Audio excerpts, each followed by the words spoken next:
always do the right thing. Always be a man or woman of your word and make sure that your customers are happy. Welcome, everybody, to the Not For Nothing podcast, hosted by Christopher Michael and Robert Evan, discussing everything from relationships to everyday life struggles, culture, and much more. Yeah. So what's going on, Robbie? How's that cold New York weather? Yeah.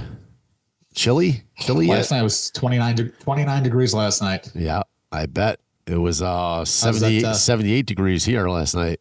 Beautiful. Down by the water, nice cool breeze. What'd you get into last night? We actually went down to A1A in Fort Lauderdale for the night. Got some dinner at this Los place. Olas? Yeah, we went to Heritage and got some food, which is amazing. Just got a couple of drinks down at the Elbow Room that's been there for about the last 40 years. Elbow Room. I'm telling you, that place outlives most anybody that's ever been to it. I can't believe how long it's been there. Your brother and I went there 15 years ago. Yeah, I was going when I was 17, 18, so 23 years now almost. Made sure I got some sleep so I could come on here and listen to you talk for the next hour. You know? What do you want to talk about, Chris? Yes, I mean, one of the questions I've been getting, we've both been getting, is people are interested in knowing, you know, basically how we went about doing this, just in business in general. I think how you get yourself into the state of mind to kind of just throw caution into the wind and take the risk, right? Risk failing, and how you get yourself to that place. So I don't know if it's as simple as that. I think the biggest thing for me was, you know, when I want to do something, I'm typically 100%, right? I'm all in. So the first thing that I do is I say, all right, this is where I'm going to start, and this is where I want to wind up. And then what I do is I set myself small goals in order and I execute them to get me to where I want to be. And I give myself a very clear path to get to where I want to be. And I make sure that I stay on path all the time. I do not deviate. Yeah, I think the goal setting is absolutely massive. So, you know, with you being self-employed, for me, you know, I work for a bank. So like my career development, like having an outline of what I want to do, like where I want to be, having like a 1-year goal or a 1-year like plan, a 3-year plan, a 5-year plan, like that stuff is absolutely crucial to your development.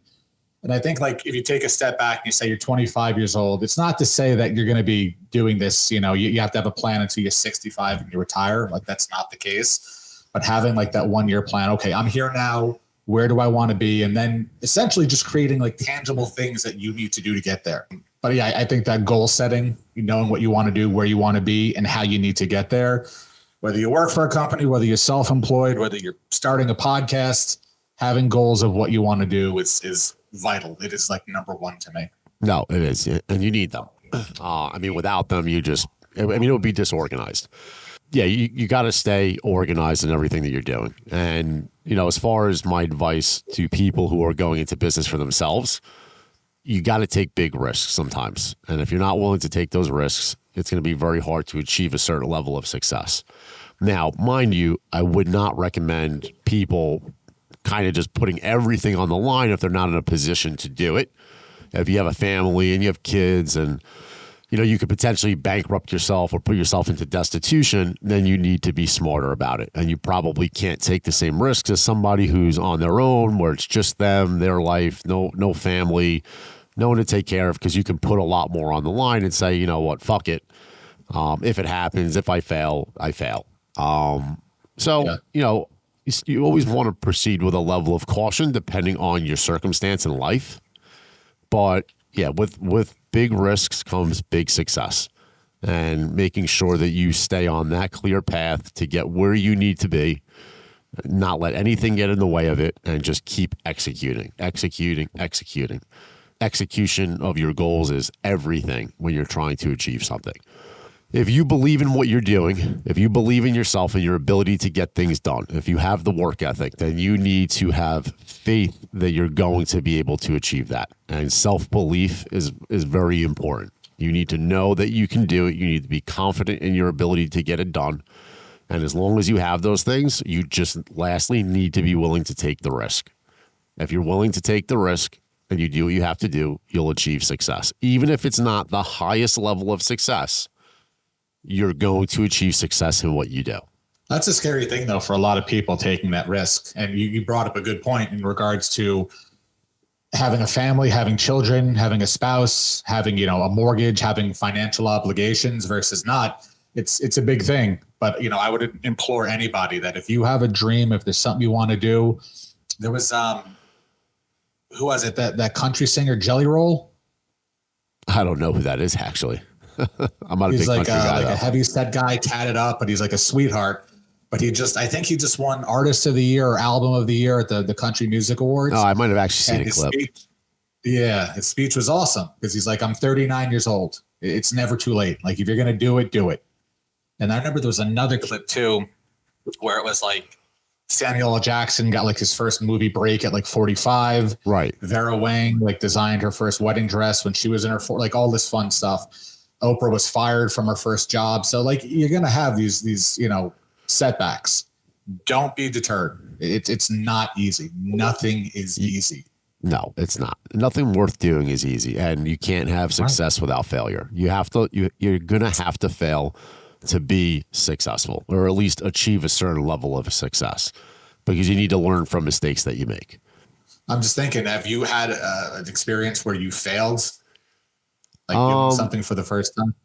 I haven't really had like an all-out failure. I've had setbacks, though, for sure. Setbacks where, had I not handled them appropriately, they could have absolutely led me to failure. But you're going to run into those problems, and it's how you handle them that's going to have you come out on top of them. If you're going to get discouraged and you're going to let things hold you back, like some people, when they find themselves in certain situations, they tend to, I want to say, almost like clam up. They become avoidant. They try to avoid the problems. They don't want to hear about it. They push it off. And it stresses them out, but you can't do that. You need to face those problems head on. When you cross paths with them, you need to tackle them. And you need to tackle them quickly, and you need to be efficient when you do it. And if you're not, that's what's going to lead to your failure. So it's not necessarily, you're going to have setbacks. You just, how you handle and get through them is what's going to be the most important parts of success. We're still newer to this. Right. Like we had our first conversation about doing this back in July. We've only put out, a handful of episodes. What would you say the biggest challenge in doing this podcast so far has been? It's all new to us. So, I mean, there's been challenges pretty much on every portion of it. But I think the biggest thing is just kind of getting familiar with, for me, like the social media, the posting, the staying on top of content, making sure that we put out good content. It's hard because there's so much stuff out there already. It's very hard to find original ideas. So for me, and I think for you as well, the biggest thing for us is we want to connect personally with our audience. But the biggest thing is, I don't know, everything. Honestly, everything. I can't even say one thing. Everything has been a challenge. Everything's been a challenge, and that's fine because it's completely new to us. We've never done anything like this before, either of us. Again, it comes down to we had a very big belief in ourselves, and we were willing to do whatever it took to get us to where we wanted to be. And that's what we're doing now. Yeah. So I'm fine with the setbacks. I'm fine with the learning curve. You're going to have it in anything new that you do. So, that's pretty much, for me, everything. But we're getting better at it, We are. No, we are. I mean, you remember the first time we tried to upload, I was in Cleveland. I'm sitting in an airport trying to upload everything on my phone. I can't log in. Passwords aren't working. But it's been a challenge, but it's been fun. Like, I like learning. Right. I like learning new things. And there's some things I generally don't have an interest in. Like, the content makes me want to fight someone. Right. Like, just upload, like staying on top of it. Like having a media manager. What do they call them? A media manager? I don't know. Is that what they're called? To be honest, they manage your content. That just goes to show how new we are to the business. We don't even know the job titles for the people that do them. I know two job titles: hosts and production. That's it. That's how it goes. And editor. Yeah. Sorry. And I'm pretty sure production and editing are one and the same. So don't say that to Doug. Well, Doug does it all. He's a master of his trade, So you set your goals. Now, what's the next step you take to continue to build a successful business? So once I have my goal set, everything from that point forward becomes building my foundation. So making sure that I have a very solid foundation to work off of. Just to give people some insight, like I'm in construction. So for me, it was having everything that I need, making sure that I had my crews already set up, and all these things needed to be in place for me before I could start marketing and advertising things to my customers. So once I had everything I needed built around or within the business, then I started moving forward with starting to market myself, advertise, and push out what I do. But foundation is huge. If you don't have a solid foundation to build off of, everything else will come crumbling down around it. You might move forward to a degree, but somewhere down the line you're going to run into a problem, and if your foundation is not solid, you're not going to get through the issue. You're just not. I've always had this like mindset of like, if my bosses don't come to visit, it's a good thing, right? Like I want them to know that like I can take on a leadership role, and that they, I don't need to be micromanaged. I don't need to be babysat. Like if you ask me to do something, I'll do it. And on top of that, in terms of like advancing your career, volunteering, like raising your hand, saying, hey, let me take this on. Like what projects can I do? But I think, again, it's kind of one and the same in the sense that you need that strong foundation. So for you, making sure your crews are ready, you have the materials you need, you know where you're supposed to be, what time you need to be there. And then I guess kind of in the corporate world, it's a little more like demonstrating leadership, problem solving, like show that you're competent and capable, and that if your boss asks you to do something, you can do it without a problem. And right. I'd imagine you being a business owner, if you have an employee that's going above and beyond, you will do anything and everything to help them advance. Like that's what you want. You want people who are doing all of this without you having to ask. No, absolutely. Because I need to have faith in the people that work for me. And the larger you get, the more you need that. So when you're smaller, when you're starting off and you're smaller, it's very easy to manage the company, right? Because you can always be there. For me, the bigger I got, the more I needed to be able to depend on my staff. So having reliable guys that don't need me to give them direction all the time, that don't need me micromanaging them, is huge for me. And I'm not a big micromanager to begin with. I never liked when it was done to me. I don't like doing it to staff. I believe in giving people the space that they need to do what they do, right? They're professionals. They know what they're doing, and I treat them like they're professionals. Yes, it's my company, but inevitably it's them who's doing the work. So as long as I have faith in their ability, I give them basically free reign. As long as they're following the guideline that I gave them for how things need to be done, how they achieve getting that done, I basically give them, if you want to call it, creative freedom. Because typically we're building and designing things. It's huge. Having great staff is huge. It makes life much easier. It makes the management of a business much easier. But for you, as an employee, I would imagine, you look to be that reliable employee, right? So that you can climb the corporate ladder. Yeah, absolutely right. I mean, like, again, I don't want my bosses coming to visit. I don't want to have to take 14 emails or 6 phone calls. Like if there's a deadline, and I think that kind of goes into like the next thing I think about in creating like a positive image or a positive reputation for yourself. Right. Like I want to be the one that when they know they ask me to do something, that there's not going to be any issues. It's going to get done. It's going to get done in a timely fashion. But going back to what you said about like having those employees and giving them the freedom to do what they want, for a while, I was a bank manager. I managed a branch. Right. And at one point, I think I had 7 or 8, employees who reported to me. And same thing. Like, I don't want to micromanage. I don't want to babysit. You know what you have to do. If you need a hand with anything, I'm happy to jump in the pit with you. Anything I'm asking you to do, I'm capable of doing. I want you to know like this, we work together on this. Right. But it's the same idea. You want employees who have that mindset where they're going to go out. You're not going to need to babysit them. They're going to respect your rules, just like me being in a bank. There's guidelines, rules, things you need to follow, but I want my staff to be happy. I want them to know that, they're respected, they're valued, but you got a job to do your job. 100%. Absolutely. And then the biggest thing for me, one of the biggest things for me, and we just touched on, I think, is demonstrating leadership. Like for me, my guys always need to see that I'm the first one there, I'm the last one to leave. They need to know I'm in it with them. So as an employer, if your employees don't feel like you're in it with them and you're just delegating tasks to everybody, but you're not doing anything yourself, you lose respect from your staff. So Yeah. that's another huge part of being successful in business. You need to demonstrate strong leadership qualities. And you can't just point your finger and tell everybody, hey, you do this, you do that, you do this. You know, these people work for you. And of course, they have jobs that they need to get done. And you are going to tell them certain things that they need to do. But you need to be willing to get in there with them, get your hands dirty. You cannot ask your employees to do something you are unwilling to do. And if you I are, love that. well, yeah, you can't, because they will lose respect, because you can only tell someone to do something so much and have them see that you're not willing to do it on your own. It comes across lazy. It comes across like you really aren't invested in what you're doing, and you're really just there to kind of, you know, tell your staff what to do, you know, and you have no real, I don't want to say skin in the game, but, you know, you don't have a drive, right? You just kind of going through the motions, and that's very discouraging for anybody that works for you.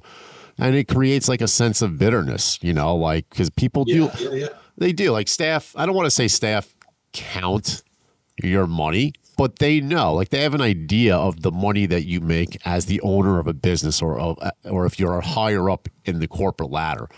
So when they see that, they say, oh, well, you know, this guy makes all this, he doesn't do shit, right? He just fucking tells me what to do all day long. He's never there. He's always leaving. He makes us work extra hours. If you're going to treat your staff like that, you are going to fail, because your staff, I don't care who it is, it's like a self-respect thing. They're only going to work so hard for a person that acts and treats them that way. So you need to be in it with them. Not necessarily they're equal, but when you're working with them, you have to work as equals. You can't keep pointing the finger at somebody to do something. You can't. And I truly believe that. You know, it makes me think. So I've had, like, you know, the boomer generation where, you know, they've said, oh, well, people aren't loyal to companies anymore. It's because most companies aren't loyal to people. It's just the reality of it. But when you have a boss, like I had a boss slash mentor that I'm still in contact with, and I would have, you know, followed her off the, you know, the end of the world. Like, when you have a boss that you respect, that you know is willing to do what, you know, I do. So when I managed a restaurant in Midtown Manhattan, you know, people would call out all the time, right? Like, there's 25 people working in the restaurant. So somebody calls out, and now I need to prep sweet potatoes and cut cucumbers and, you know, filet and butterfly chicken. Like, I want my staff to know that I'm capable of doing that. I'm glad to do it with them side by side. And it goes back to what you said, you know, you're going to have resentment from your employees. That's, I would assume, that's probably the biggest challenge you have. Good staffing. Oh, always. In any business. It's the most expensive part of your business in terms of your payroll, your workers' comp, insurance if you offer it, retirement, all that stuff if you do or don't, whatever. But it's by far the most expensive part of operating your business. Wouldn't you want to have employees who are happy to work for you? Yeah. I'm not saying they need to love their job, but generally enjoy what they do. Yeah, of course. You need your staff to be happy. Listen, you as a person, you don't want to go into work miserable and hating what you do, because you're just never going to excel in it if you're constantly hating what you do. If you dread getting up. Why are there so many fucking bosses that still act like that? Honestly, they don't value the employee. The turnover is insane. They wonder why nothing can ever get done. Like, I don't get that mindset. Some bosses have a very big sense of entitlement, because they feel like they've been through it. They paid their dues.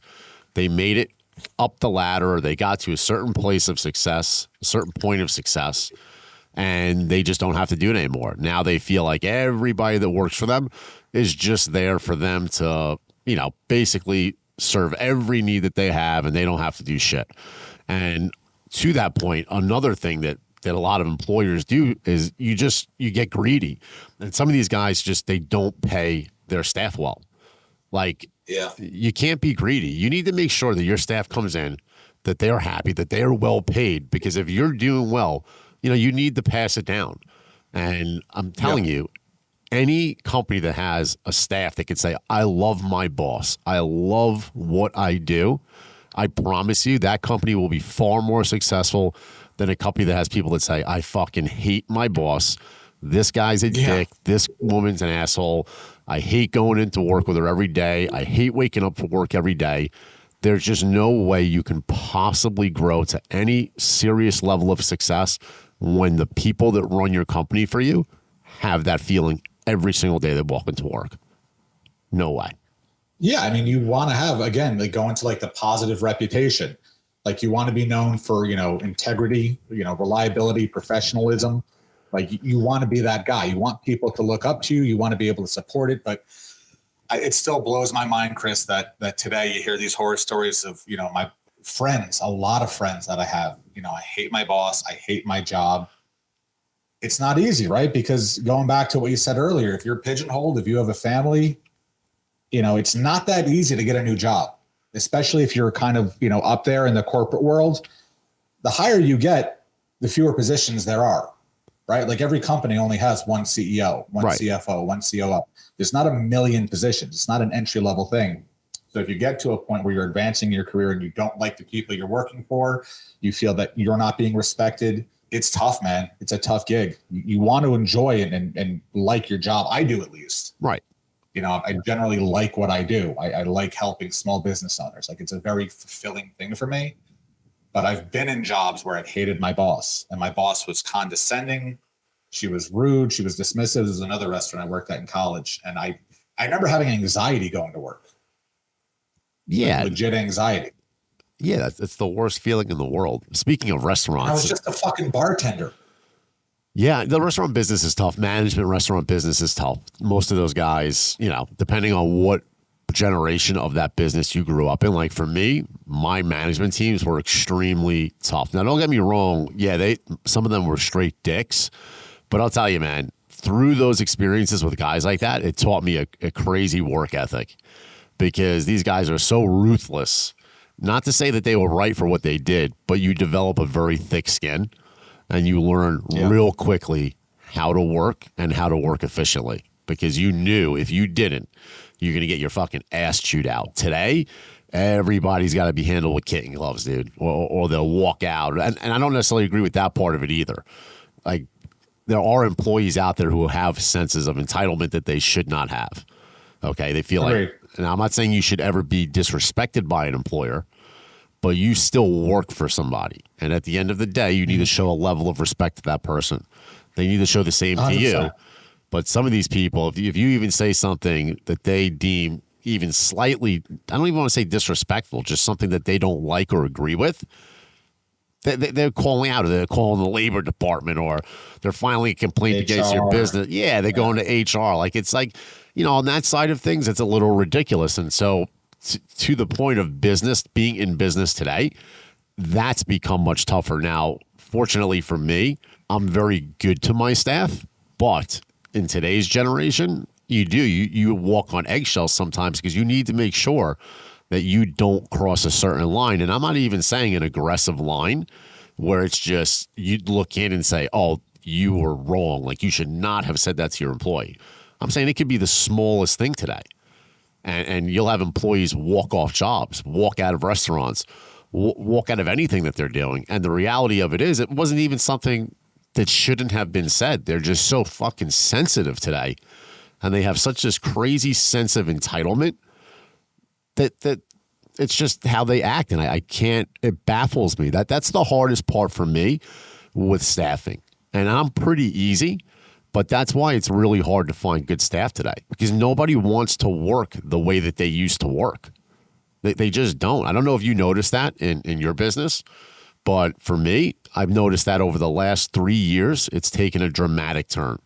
People would much rather sit home and get fucking unemployment than come into work for the day.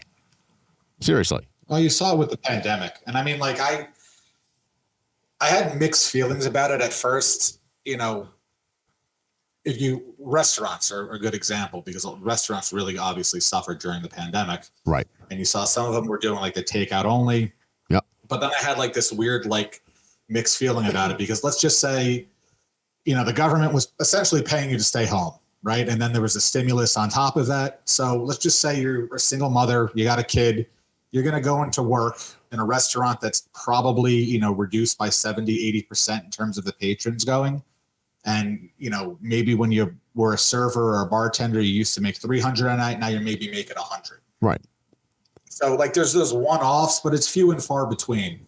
So let me ask you this: you being a business owner, Right. what is your biggest pet peeve with your employees? Punctuality. Me too. I'm very easy, man. Me Like too. really, when I say I'm easy, like I'm a very easy employer. I fucking hate when you can't show up to work on time. And I I hate the excuses, the yeah. lies that people tell when I know you're lying. I would rather you just tell me, hey, I woke up late. Don't tell me your alarm clock didn't go off. Don't tell me there was fucking traffic on 95 when I take the same fucking road you do into work a half hour before you or 5 minutes before you get on the road. And I know there's no fucking accident. Like, it's insane. It's like, just show up to work on time. It's not a hard thing to do. You're going to do it every single day of your life. And you know what's funny? I say that, but I had an employee. He was with me for 5 years. If I told you this guy never missed a day of work, never showed up late once. In fact, he showed up early every fucking day. So when people give me excuses, I think about guys like him, and I'm like, you have no excuse. Because I've had guys that literally have never shown up, not even a minute late for work for years. So being on time to work is about the smallest thing you can ask from somebody, and you should be able to accomplish it because it's the easiest part of your job. It really fucking is. I mean, getting to work on time. Yeah, it's crazy to me that people struggle with that so much. I'm gonna sound like a dick. When I managed that restaurant in the city, when I would do interviews, if somebody showed up late, I would send them away. If you were late for an interview, Right. you're setting a precedent that Right. this is the norm. How are you late for an interview? And something else that pisses me off now too, if I have an appointment or somewhere I need to be, a doctor's appointment, whatever, and I can't make it, or if I'm running late, I will call them and let them know. Or if I need to cancel, I will call them and let them know. Right. There's no like common decency or respect anymore. The amount of times where I've talked with clients, we have an appointment for, let's say, Tuesday at 3 p.m. and they come in at 3:40. Right. Dude, this is my time too. Like I'm not sitting here twiddling my thumbs. Like it's just a lot. Not being on time, the punctuality is just a complete lack of respect to me. I take it so personally. No, it is. And again, and for an interview, forget about it, because it just shows that you have no real drive to be there. You can't possibly really want a job if you're showing up to your first interview late. I mean, you should know first and foremost in anything, especially in business, first impressions are everything. Like everything. Why is anyone going to hire you over the fucking 5,000 other applicants when you're the only one that showed up late for the interview? I mean, you might as well, especially in corporate America, you might as well not even go into the interview at that point. Because there's so many people up for that job. Why the fuck would they pick you right off the bat? You already fucked up off the rip. Like it's you got no shot. You got no shot. You're done. I mean, that's it. At least any successful company, like you're done. I can't imagine any company with any great level of success is going to take you over the 10 other qualified or maybe even more qualified people. And you're the only one that showed up late. Like you're done in my book. Stay home, stay in bed, call, cancel, apologize, do whatever you got to do. But I won't even go to the interview. So save your gas money because you're going to need it. Yeah. If I know I'm going to be late I've never been late for an interview. Like I'm always 15 minutes early. Right. Like I make a point to prioritize it. I want them to, because if you're going for a job, you need something, right? Put your best foot forward. If this is how you're starting this professional relationship, again, you're setting that precedent that this isn't going to work for me. Right. And like you said, you got a dozen other people. And I remember when I worked in the city, I would have a stack of resumes like this and applications. Like there was no shortage of people at that time that I could get to work. Blew my mind. So that actually makes me think of another thing, talking about positive reputation, something I do not do well. I don't like doing it because you know me and I hate being around people, is like networking. Right. So I'm curious, for you being self-employed, how do you network? So obviously, I'm very social. So, and I really do. I love talking to my customers. So, interaction with my customers is important, making sure that they have a clear image of what they're going to get, or that they give me a clear image of what they want, and that I articulate to them how I'm going to get them that. And as far as networking goes, I do advertising. I go to events. I go play golf. I talk to people. We get into discussions about business. I give out my business card. I'm always looking to get the name of my company out there. No matter who I'm talking to, I'll always make it a point to try to bring it up. And then as far as word of mouth is huge for me. So I always try to make sure I maintain a really good relationship with my customers. I'm very punctual in everything that I do. I do everything I say I'm going to do. And because of that, and because we put out good products, customers spread the word about us a lot. And there's no better advertisement than word of mouth. I don't care what anybody says. If you put out a good product and your customers have faith in your ability, they're going to tell everybody about you. Now, on the flip side of that, people are going to say it's a double-edged sword. It is, because people are much quicker to throw you into the gutter when you make a mistake than they are to praise you. You need to be very careful at the very least to not fuck up hugely. And if you do, the biggest thing for me is if you make a mistake, you need to be a man of your word and you need to correct it, because people make mistakes. We're all human. Just make sure that you follow up and do the right thing in the end. And as long as you do, I promise you, those people will still recommend you, because you know what they're going to say? They're going to say he made a huge fucking mistake, but this guy or this woman did everything under the sun to correct it. They got it corrected quickly. They kept their word. They guaranteed a product. They fulfilled that guarantee, and I have no complaints. Yeah, was it a timely inconvenience maybe for a week or a day or two? Sure. But in the end, they did the right thing. So that's a big thing. Like always do the right thing. Always be a man or woman of your word, and make sure that your customers are happy. That is a huge part of networking. Like just making sure that you're always maintaining your reputation for being a good person, good company with good employees. And that's always been huge for me, like huge for me. What about you though? Like accountability. Well, accountability for sure. Right. That's what all of this is, right? Like in any setting, whether it's a relationship, whether it's a job, like if you fuck up, own it. Right. Own it. And listen, always. It's so much easier. Well, it is. A lot of people make excuses. They do. They always try to make excuses to get out of things that they did, when 99% of the time, chances are it was your fault.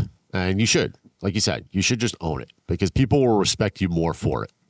People are not idiots. If you treat people like they're idiots, then, you're just never going to do well in life. People know when you're lying. People know when you're bullshitting them. Okay, so just be a respectful person. Be, like I said, be a man or woman of your word and do the right thing. That's all. It's pretty simple. I mean, it sucks though, because there's other parts of it. Like you said, if something gets fucked up along the line somewhere, you can go and you can correct it. This should have been like this. Now it's like this. We'll make it right. I apologize. I will make it right for you. But I think going back to restaurants, I think about restaurants, right? So let me put it this way. Let's say you were flying up to New York, right? And you were on JetBlue.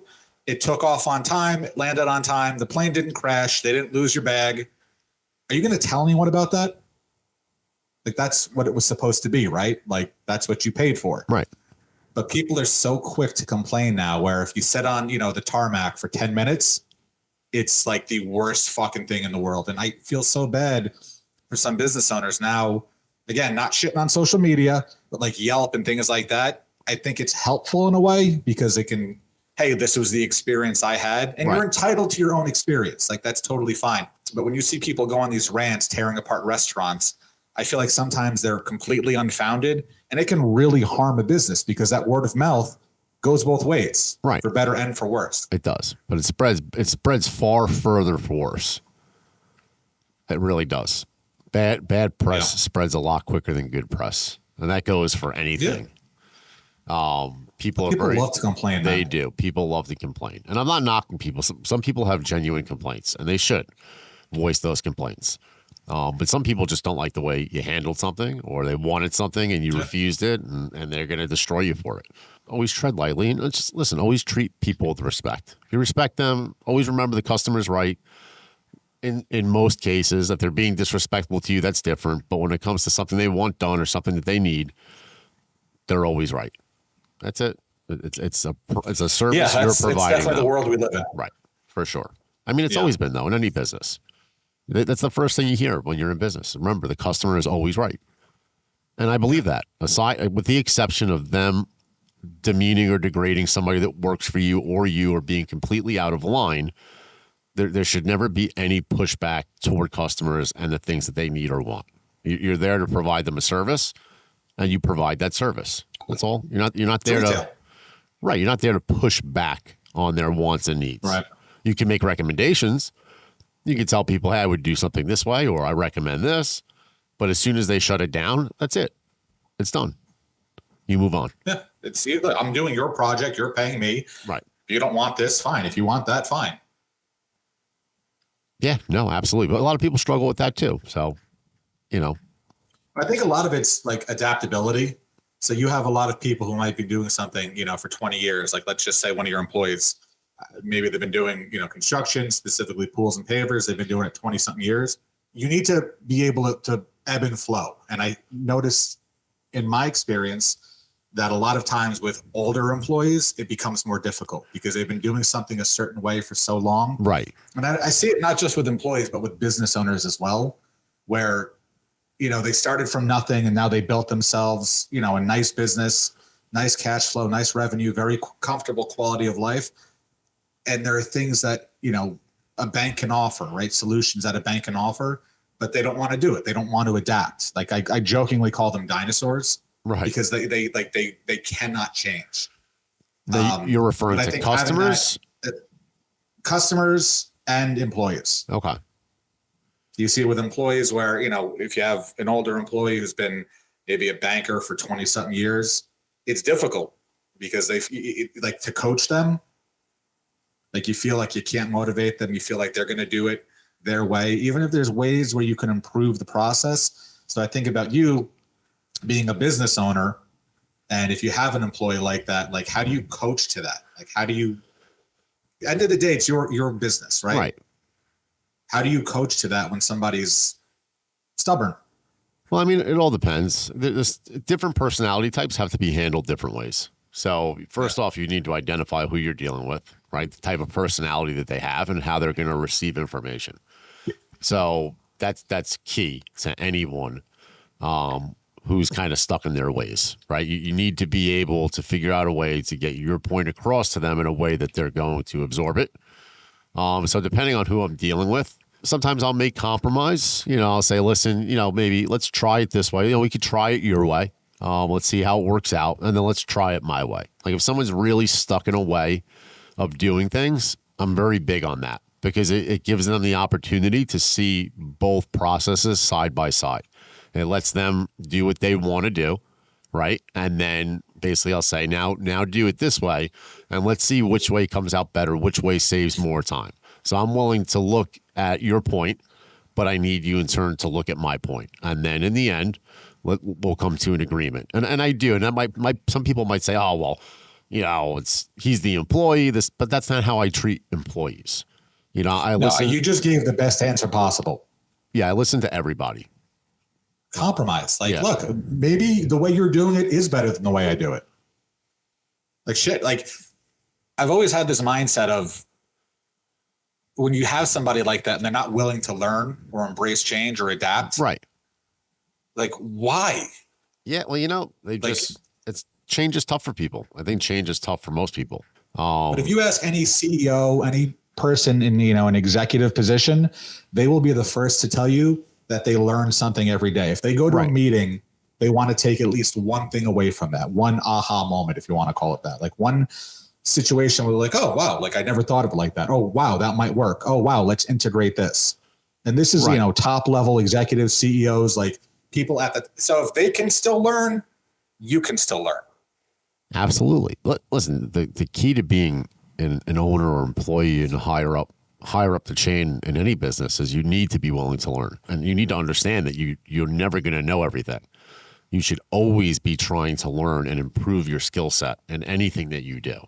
And I'll be honest with you, and I don't mean to say it like to, and I'm not saying this to say that, some people always be employees, some people always be employers, but there's differences, right? If you want to ever own your own company and you want to be successful in it, then you need to go into it with the mindset that there's always something new you can learn. Okay. Yeah. Your business is always evolving and you need to stay up on everything in it. And never think that there's someone out there who can't teach you something, even if it's an employee. Listen, I started my business when I was 32 years old, or just turning 32. So keep in mind, like I worked with guys that had been doing this type of work for 20 years longer than I had. So that plays into it too. It's very hard for people who have more time in something and experience to listen to someone that much younger with that much less experience. And to a degree, you need to respect that they also do have that experience and understand that it's hard for them to listen to somebody who they think has 20 years less in a little business. shit like you.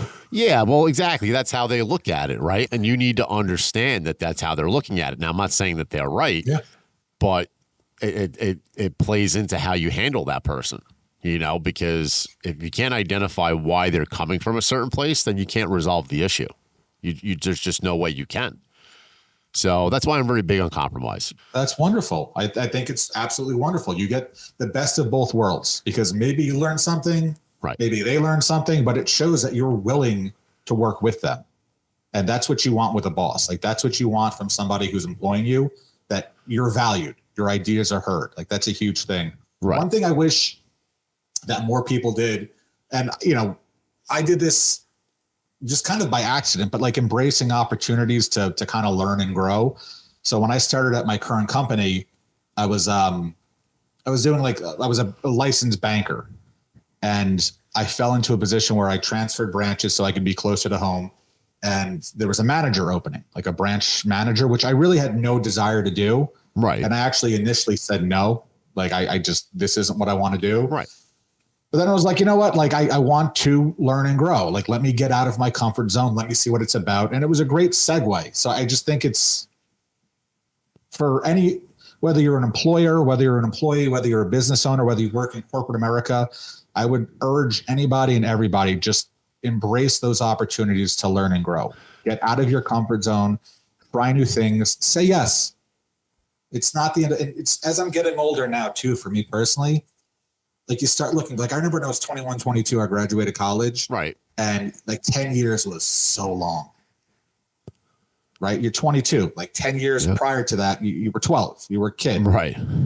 As you're getting older now, it's like 10 years is like, all right, cool. Like I've been with my current company almost 10 years, going on 8. It's almost 10. It's not the end of the world. If you get stuck into something you didn't necessarily have a passion for, Right. Try new things, learn from it, see what you can do, because you're not going to be there forever. No. And if you're not willing to step out of your comfort zone, you can only learn so much. You can't. I mean, you have to step out of it to learn more, to educate yourself more, to hone skills more. Otherwise, you're stagnant. The worst thing you could be in any business is stagnant. You'll be a lower level employee forever, or you'll never succeed in your own business venture. Yeah. So always learning. You're going to be limited. Right. That's another big part to being successful in business. You need to continuously be learning and never think that you can't learn something. Business is always evolving. The way people do things, how people do things, everything about business is evolving. In corporate America, in construction, it could be the way, for me, it could be the way something's built. It could be a new material that's being used. It could be an innovative way of doing things that is new and kind of just coming out into the industry. And you need to be the first to learn it, or one of the first to learn it. You can't wait to see how things go before you get into them. You need to get into it. You need to see it for yourself. You need to try it. Yeah. And as long as you stay doing things like that, you'll always keep moving forward.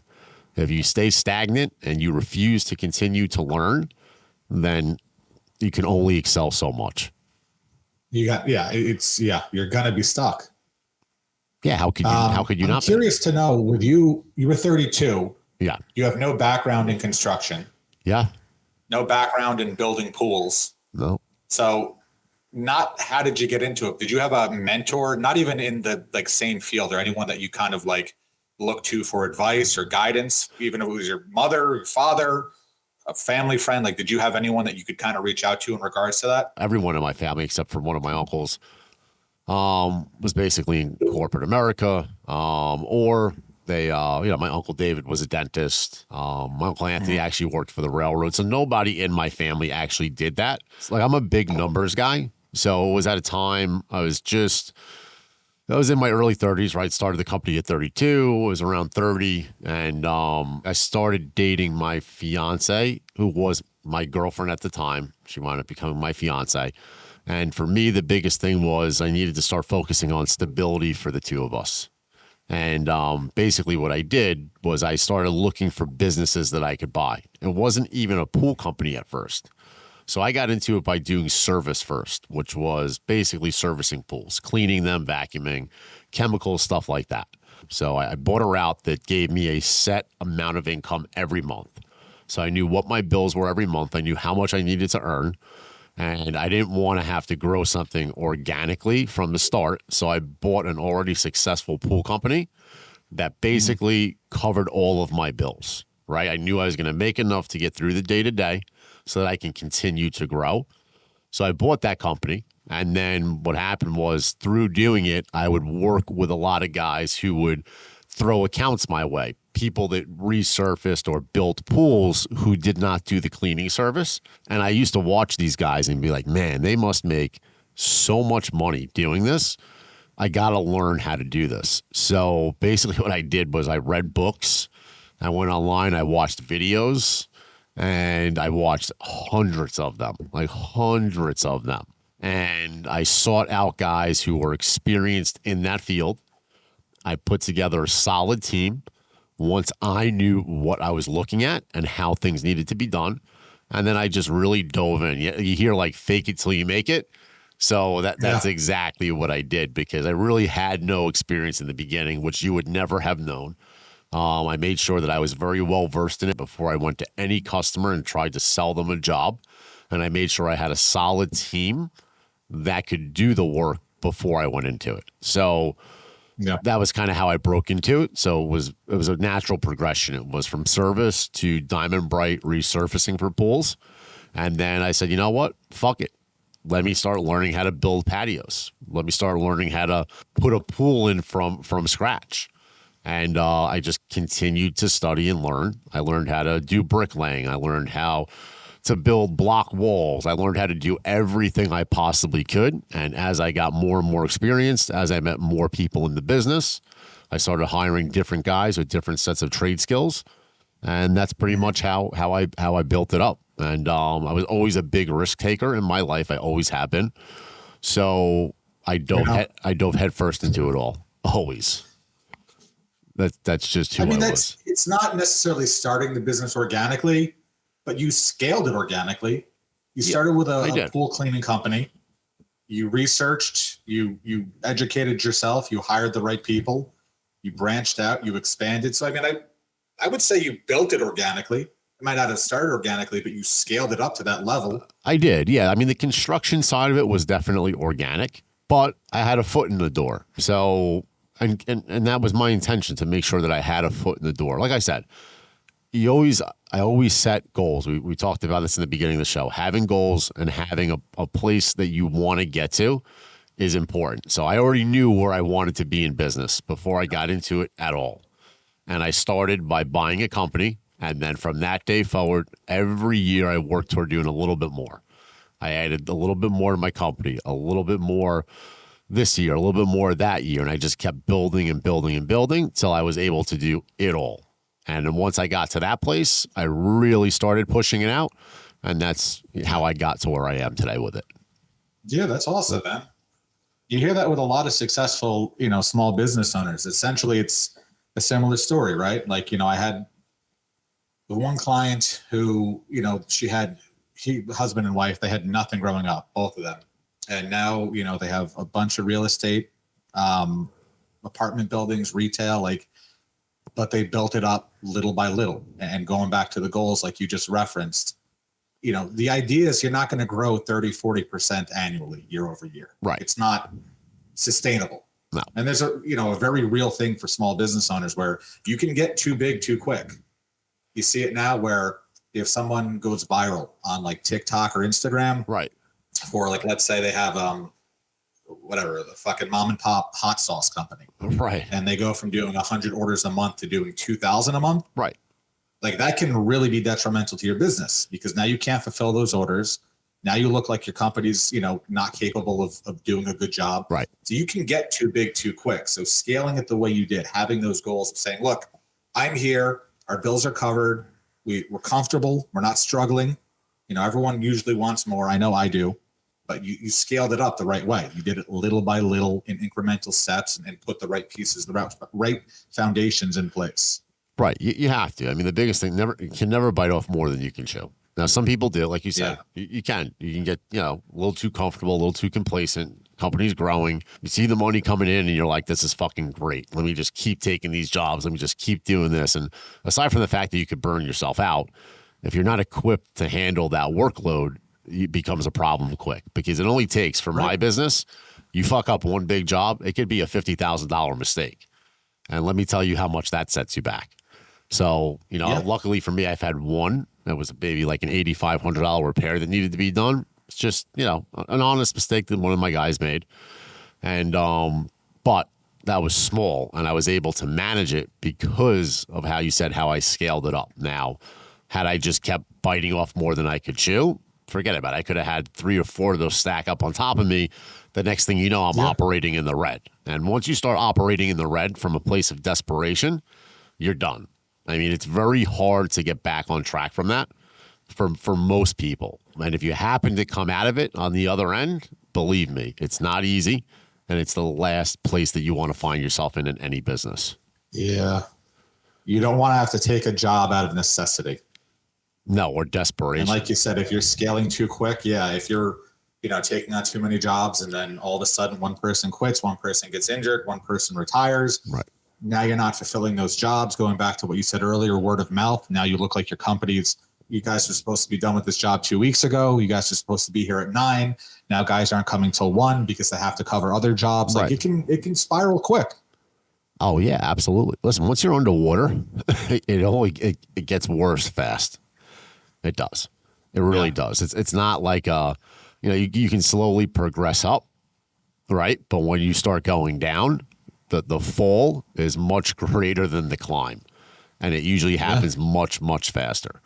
So that's huge in business, is to make sure you do not flirt with that line constantly. Chances are you're gonna eventually come out on the losing end of it. It makes me think of an analogy. I remember years ago when the Giants were in the Super Bowl. So I guess it was 2011, the second time they were in. And I remember listening to Eli Manning on a sports radio show. And they said, hey, your brother's played in a couple Super Bowls. Did he have any advice for you? And he said, if you lose, because Peyton lost the Super Bowl, he said, you remember the loss more than the win. Oh, of course. Like the loss hurts more than enjoying how enjoyable the win was. Right. So I think about that, like what you just said, where you don't want to be operating in that negative space. No. Because that will eat you up. Like it'll take your soul.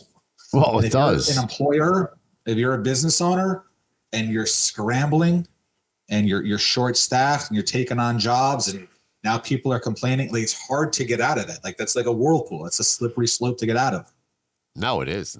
And again, you act out of desperation. And once you start acting out of desperation, you're just destined to fail. So, you never want to find yourself in that position ever. If you can avoid it, don't get me wrong. When you're growing a business, like there was times where I lived paycheck to paycheck. Absolutely. Right. Yeah. I don't want to say I operated in the red, but I came very close to it. Now, but it wasn't because I was biting off more than I could chew. It was because I made a very hefty cash investment into buying a business, because I knew also I didn't want to have a note on my business. And it was tough. It was a struggle, but I made sure that I managed it properly. I made sure that I didn't get greedy, and I got back into the black. And then once I did, that's when I continued to push forward. But until I got to that place, I was very, very cautious, and you need to be. I think something that's helped me exponentially in my career is feedback from my peers. And they have this, I can't remember what it was, but it was like an online survey that you can buy. They sell to all these corporations, and essentially it's that's what I'm looking for. Anonymous. So, you'll have like 10 people you have in mind. So you send it to the 10 people, but you don't know who answered what way. And it's just honest feedback. Hey, your managerial style, following whatever it is. Like, it's 12 different, I think it was 12 different topics. Right. But that's helped me exponentially in terms of like how do other people view me? Right. I think that's an important thing to know. And that comes back to having thick skin. Not everything you're going to do is going to be perfect. No. Right. Most things are not going to be perfect. They're going to be far from it. But being able to take that feedback, not even criticism, just that feedback and saying, hey, where can I get better? Where can I improve? What can I, do to make my life and everyone's around me, my employees' lives easier? Right. What tools can I take from my peers? Right. And you need to, you need to be able to take that. And even criticism, like you need to take it well. Yeah. Here's, I tell people all the time, the biggest help to me is not anybody can stroke my ego and tell me something's great. Like, that's fine. I don't listen to that stuff. Like, it's easy for someone to pay you a compliment when you do something well. The valuable information is from the places that you're not doing well in. You need people to be brutally honest with you, and you need to be willing to take in what they say to you, because you'll get more from that than you will from somebody telling you, oh, you did a great job. It's like, yeah, of course. When you do well, it's easy for someone to pay you a compliment, and it's easy to take that and get complacent. You need that negative feedback. You want people to tear everything you do apart, because that's the only way you're going to improve it. Okay. And if you're not, we've done it with this podcast. How many people have we asked, like, hey, look, I know we're friends. I know you like it. Right. But be honest, like, what parts drag? What parts did, like, I want to know, like, what can I do to make this better? Right. And to do that, I need to know what's not working.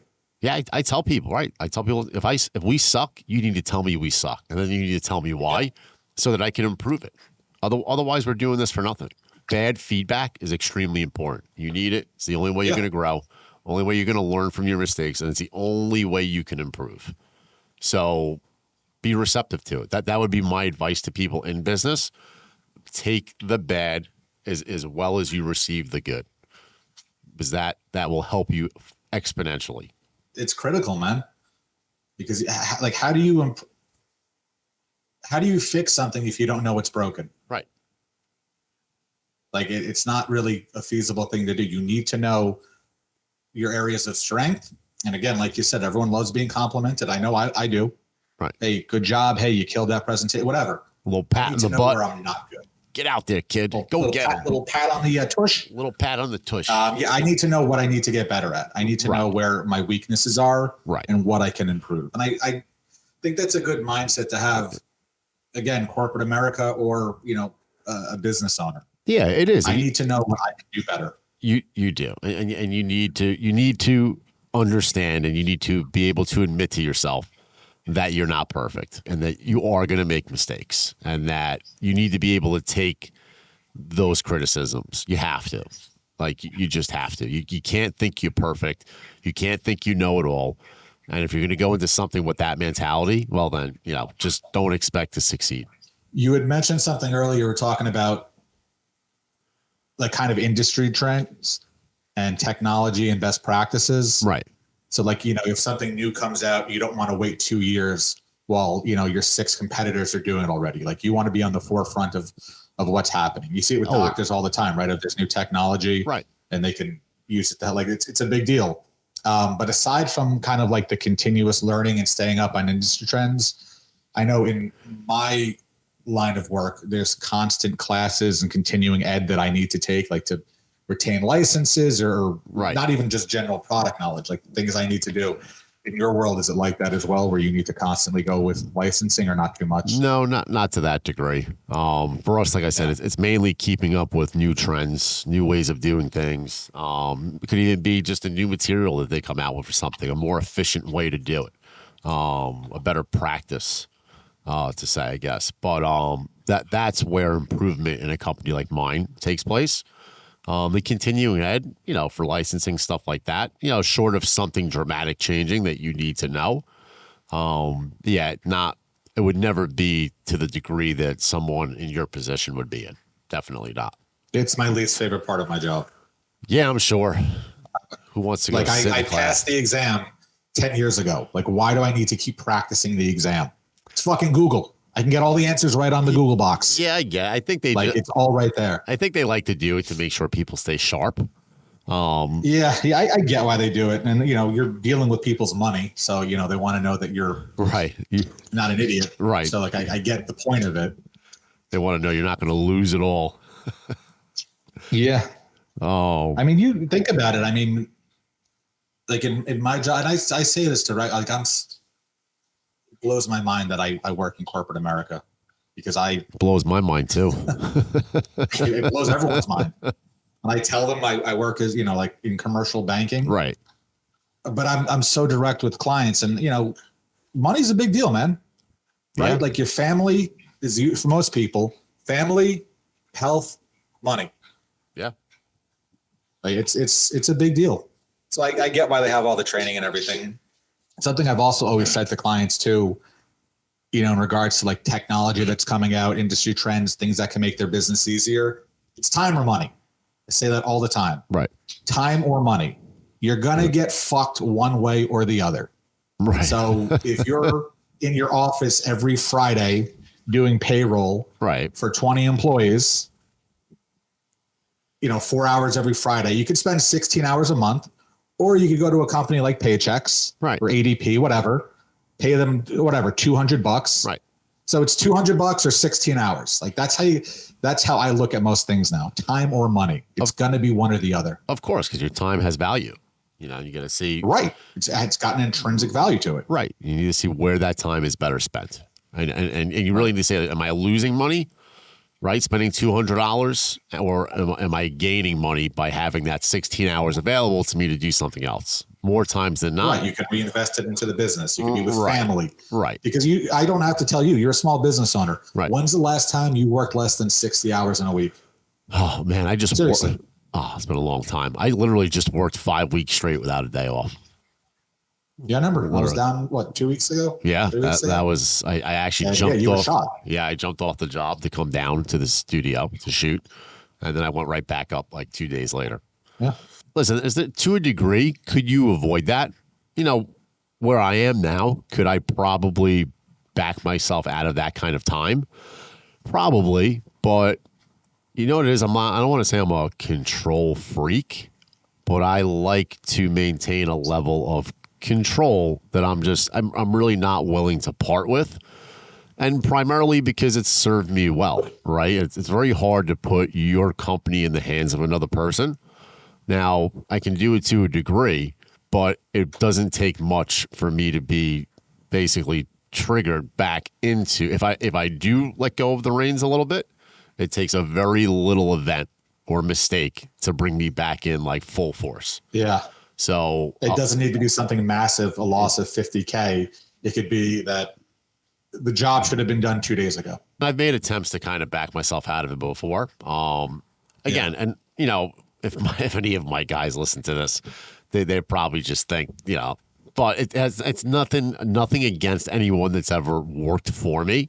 It's a me thing, right? It's my baby. It's your baby. It's my baby. I built it. I went through so many struggles with it. It took me so long and so much time and energy to get it to where it is. It's very hard to leave it up to somebody to take care of it or monitor it, because honestly, I don't care who it is. Listen, you could have the best employee in the world. No one is ever going to treat your business the way you do. They're just not. Now, not. you could have a very reliable employee that you can lean on a lot, and they serve you well in the business, and that's great.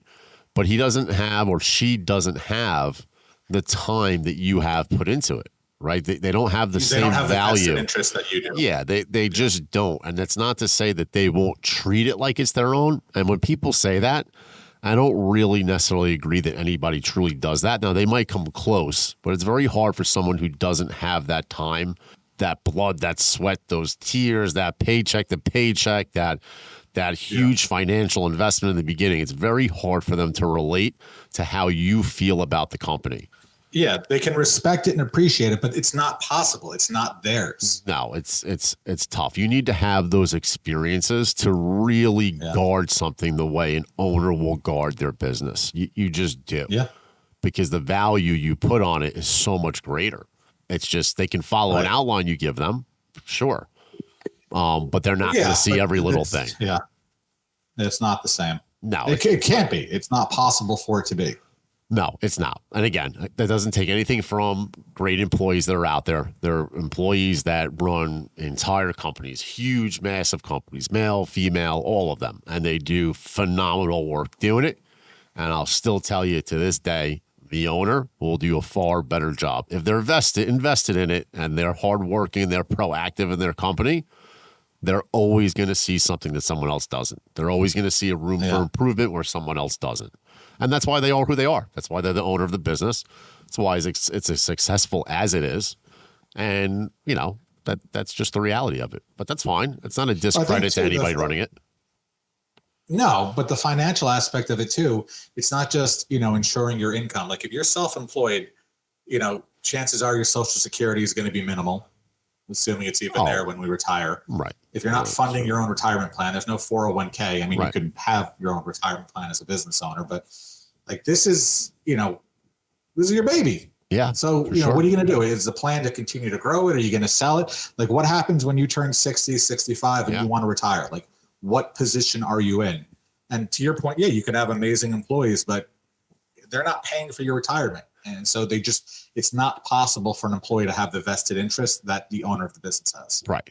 No, it's not. It's not. When you own your own business, you need to plan for it. That's another important thing, by the way, for people listening. It's not just about starting the business and making it successful. It's making sure that you prepare yourself for retirement, for the end.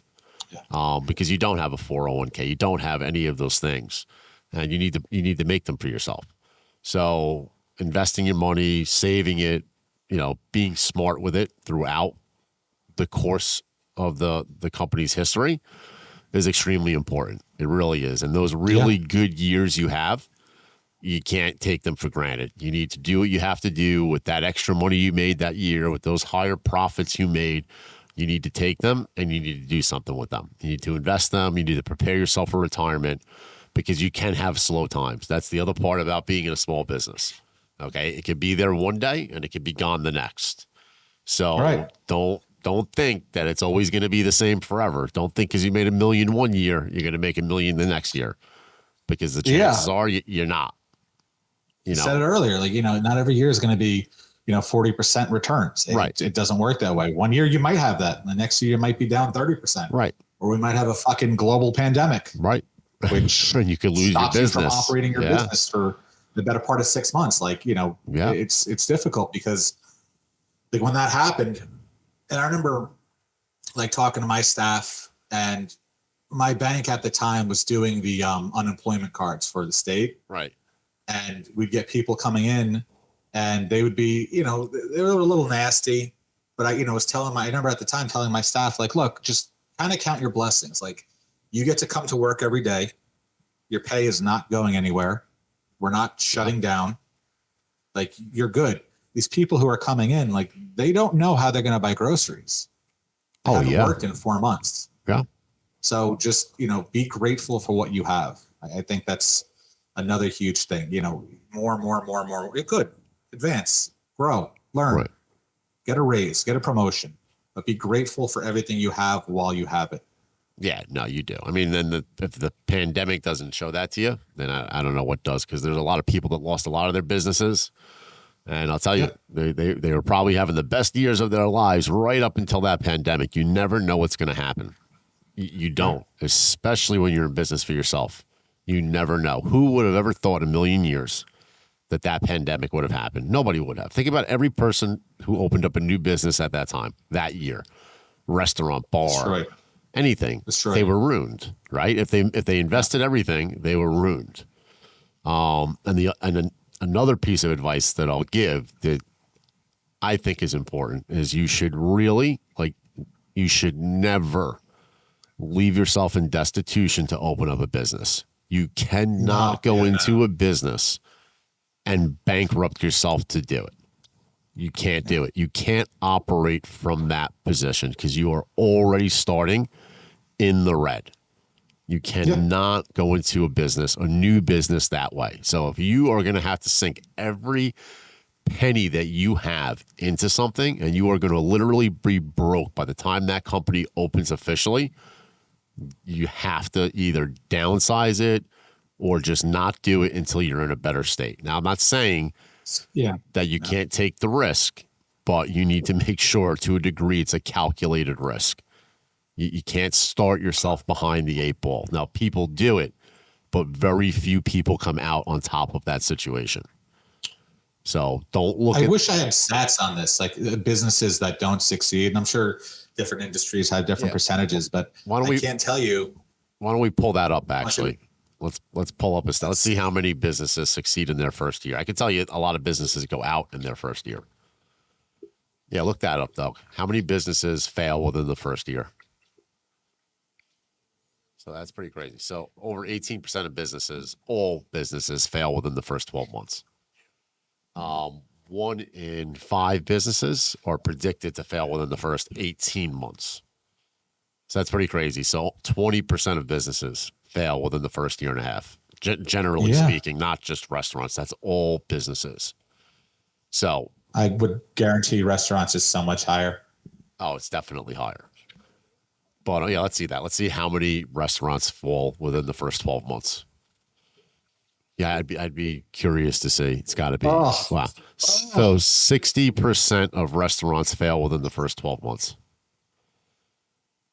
It's pretty crazy. And 80% within the first 5 years. Right. You know, restaurants only have a 20% success rate in the first 5 years. Yeah, restaurants are tricky because, I mean, you can have the best product, the best staff, the best location, the best chefs, the best food, and still fucking fail. Yeah, absolutely. Restaurants are tough. They're aside from the fact that, I mean, financially they're a big gamble. They're a huge time investment. So, you know, if you're a family man, family woman, and that's the life you want, you want to have a family and one that's stable. You know, this is probably not the type of business for you because you are literally married to the restaurant business. It doesn't close for holidays, for anything. So you're always there. No, you're never home for the holidays.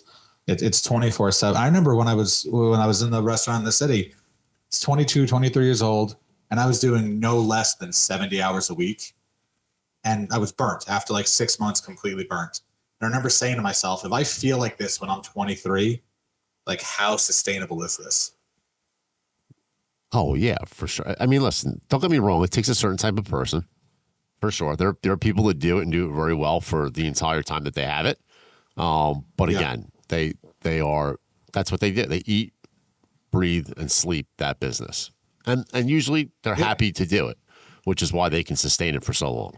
But it's not a business for everyone, and it wears you down. No, it's a labor of love, man. It is. It's definitely a business that's a labor of love, 100%. So, but you know, listen, like I said, in anything you do, calculated risks. You can't be afraid to fail. You cannot be afraid to fail.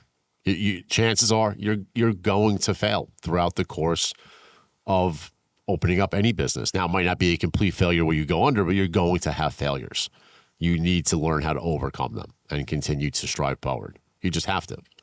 And if you can do that, then you will, like I said, even if it's not the highest level of success, you will achieve a level of success. You will live comfortably. You'll earn a good living. And you'll be happy with what you do, especially if it's something that you wanted to open. But, you know, like I said, people ask us, you know, why did we do it? How did we do it? You know, we rolled the dice because that's what it is. It's a dice roll. But we had strong self-belief. We were confident that we could do it. And failure, the thought of failure, I don't know for you, but for me, never even crossed my mind. It's not even an option for me. If we come across a problem, this has just been so exciting. Yeah, it has been. Somebody said this to me once, and I forgot this a long time ago. But in anything, and goes for in anything that you do, and I mean this, and you should. Anyone who hears this needs to take this in. Remember, there is someone out there always willing to do what you are not willing to do, and you need to remember that. There is always someone out there. They will do the shit you won't. So you need to be willing to do everything. If you're working from 8 a.m. to 8 p.m., I promise you there's someone working from 8 a.m. to 10 p.m. And as long as you always do things with that in your mind, you will be successful. Just know there's always someone out there who's going to work harder than you. If you think you're the hardest worker, I promise you there's someone else who thinks the same thing, and they're making it a point to work that extra 2 hours. So do what you have to do. I love that, though. I use that as motivation. Yeah, you have to. I mean, you have to, because they're there, and they will outwork you. They will make it a point to work 14 hours when they know someone's working 12. Those people are extremely motivated, typically very good at what they do, and they have an extremely solid work ethic, and they will wear themselves to the bone to beat the competitor. And they exist in every business. The most successful people in the world, I guarantee you have that state of mind. Period. So that drive. So no matter what you do in life, I don't care if it's in your profession, in sports, in relationships, in anything, you always need to be willing to push yourself a step further than the rest. And if you're not willing to do that, then you will never be the best at what you do. Yeah. That's it. That's the biggest thing I would say about anything in life, especially business. Businesses are tricky, man. But any small business owner, I give them all the credit in the world, man. I think it's a grind. It's a labor of love. You have a high probability of failing and not being successful. Right. But when it works out, and I think for the most part, if you have a good business model or business plan, a good work ethic, and like you said, you're not putting yourself in the red to get it going, I implore everybody to start a business. Yeah. On the side, I sell books on Amazon, right? Like, just do something. Learn. Like, see what it's about. Like, get that experience. Like, put yourself out there. Even if it's 10 hours a week, 5 hours a week, learn something new. Go learn a new fucking language. Like, do something. Differentiate yourself. Yeah, absolutely. You got to take chances in life. Listen, you just do. I mean, some of the greatest successes I've had have come out of the most horrific failures. I learned from them, and I learned how to become more efficient the next time around. And that's the truth. Chances are, if you go through everything and you never fail, you never fail, you never fail, when that time comes that you do, it is going to destroy you. So never think that you're safe from failure, ever. You don't necessarily have to have it in the back of your mind, but never think you're safe from it. Never get complacent. Do what you have to do. And do you're it not. All the time. You will fail. Yeah, you're gonna fail. It's okay. It's okay to fail. It is. Like that's part of the deal. That's part of the gig. Yeah, just don't be afraid to fail. I think is the biggest thing. It's gonna happen. Don't fear it. You can't. Learn from it, right? Like we talk about it like in a relationship, learn from things that don't work. If you don't, you're fucked. And I can't tell you how many times I see people repeat the same mistakes over and over and over again. And I don't know if it's stubbornness. I don't know if it's them not having the cognitive ability to learn from it. You're going to fail. It's okay. You're supposed to. It's how fucking life works. Yeah, it is. And it's true. You can't. Two things you really should never be afraid of when you're going to go into business. Never be afraid of failure, and never be afraid to ask for help. Period. I love that. You need to be willing to ask for help. If you're struggling, you need advice, you need someone to help you out, you're going through a tough time, you can't handle it all, you need to ask for help. Okay? Go to someone close to you, go to a colleague, whatever it is. You can't let ego take over the way you do things. You can't. Ego has to go out the window. You need to swallow your pride. You need to put your fucking ego aside, and you need to be willing to work with somebody to get yourself where you need to go, especially if you're struggling to do it on your own. And there's absolutely nothing wrong with that. No one's going to be able to say 10 years down the road, oh, you didn't do it yourself simply because you asked somebody for a helping hand. You still did it yourself. And when people say, oh, I want to do it on my own, I don't want help from people, I can do this. it's an extremely naive way to think, because to be honest with you, most of the time you cannot do it by yourself. That's why companies have employees. That's why they have management. Yeah. That's why they have CEOs, CFOs, Yeah. because no There's one a can structure. do it. There's a hierarchy. Right. No one can do it on their own. And I promise you, no one has ever done it on their own. They may have come up with the idea, right? They may have implemented it. They may have pushed everything forward. They started it. But I promise you, they didn't get and achieve the level of success that they have because they never asked for help once in their life. Yeah, no, it's a crazy way to think. It is. It's an extremely naive way to think, and you're destined to fail when you do things like that. You are. And I can appreciate you wanting to go on it, go at it on your own, make a name for yourself, take a stand, do what you want to do. Right. There's no shame in asking for help. No. Especially when it comes to business. This is money. This is your livelihood. Right. I mean, you can't listen. If you get all the advice, get all the help you can get. You'd Right. be fucking insane to turn away help. Yeah, you're already gambling. Guidance, advice. Yeah, you're already taking a gamble. You don't need to stack the deck against yourself. You just don't. You don't need to stack those. Why odds. are you making it more difficult? Yeah, absolutely. And people, I think people struggle with that. And again, I respect you wanting to, but you're still doing it on your own. Stop looking at things that way. Stop thinking that just because somebody helped you one time in your life while you were growing a business or, coming up the corporate ladder, that you didn't do it on your own. You still fucking did it on your own. Yeah. You're talking about a momentary, you're talking about something momentary, a time or a point in your career where you were just struggling and you needed a helping hand. That's fine. Okay. No one's saying like, go ask someone to front you $2 million to start a business. In that regard, I get it. You don't want to ask for money. You want to do that on your own. That's fine. Work, save, bankroll yourself, and that's great. But while you're in it, you can't be like that. You just can't do it. And I think people struggle with that too. I think ego with some people takes over. And that is the worst possible thing you can have. It really is. It's going to hold you back in everything that you do. There's a middle ground for me to an extent, though. Like when I was a manager, I would tell my staff all the time, like, if you need help, raise your hand. Like I'll I'm with you. Like when you guys succeed, that means I'm doing my job. Like this is my job. Your success is my job. Right. But they'd be like, hey, I can't figure this out. First thing I'll always ask is, okay, what steps have you taken to try and figure it out? Oh, well, try. Again, ask for help when you need it, but try and work through it. Like, did you look up the, FAQs, or did you go through our policies and procedures? Did you call a peer? Like, I'm happy to help, but I want you to be problem solvers. I want you to try and figure this out on your own. End of the day, though, if you're stuck, dude, I raise my hand all the time. And again, I try not to bother my bosses.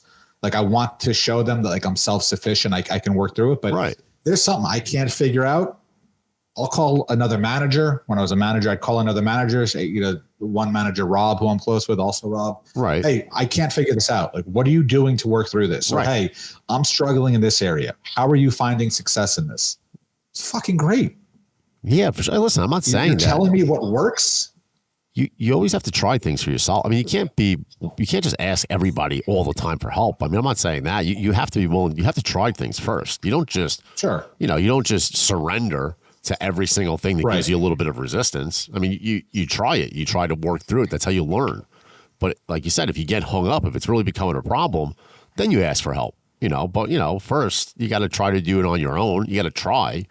But you just can't let your ego take over and then say, well, I'm going to keep fucking going, even to my own peril. I'm going to keep trying. I'm going to tackle this. Even though I can't, I'm going to get it eventually. No, that's ridiculous. It's a ridiculous way to think, and you can't do that. It is. It really is. So now, why would you make it more difficult for yourself? You already own a small business. That's difficult enough. Right. No, it is. Well, some people like to take the tough roads. Yeah, I stopped trying to figure out the human psyche a long time ago, man. Yeah, I know. Well, I can barely figure out my own psyche, so. So quick recap on everything. I think we're pretty much said it all, but just to recap, I mean, the biggest things, truly the biggest things in in business is you need to have your goals set. You need to know what you want to do. You have to have the goals set. You have to have them clear, and you need to develop yourself a path to get to them. That is the first and utmost biggest thing that you need to do. And then foundation, making sure you're learning, making sure you're always educating yourself, making sure your ego doesn't take over, asking for help when you need it. Okay. Building a good reputation, be a man or woman of your word, always do the right thing. Always know that you can learn more. You're never going to know it all. Okay. And as long as you can go into things at that state of mind, you will always achieve a level of success. Even if I said, and I'll say it again, it's not the highest level, it will be a level of success where you will enjoy a comfortable life.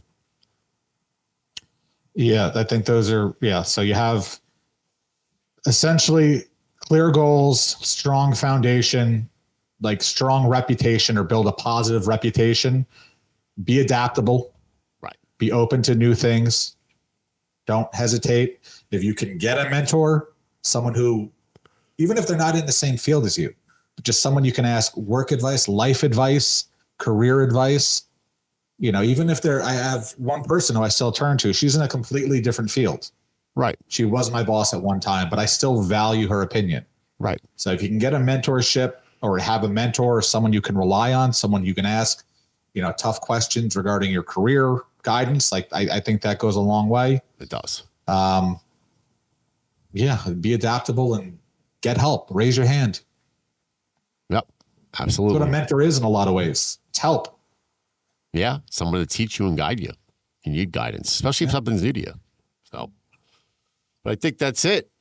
Remember, check us out on all our social media. You can check us out on Instagram at notfornothing.podcast, TikTok, Not For Nothing Podcast, and YouTube, Not For Nothing Podcast. All episodes are available on Spotify, Amazon Music, Apple Podcast, and YouTube. Keep giving us comments, feedback, anything you guys want to hear about. Starting the new year, we will be bringing on some guests pretty consistently. So definitely let us know what you'd like to hear us talk about. And that's it. We got some good guests lined up. We do have some good guests lined up. Looking forward to it. Stay tuned, guys. Robbie, my man. Later, brother. Enjoy that freezing cold weather. Go fuck yourself. I'm going to the beach tomorrow. See you on the flip side. Fucking bit by shark.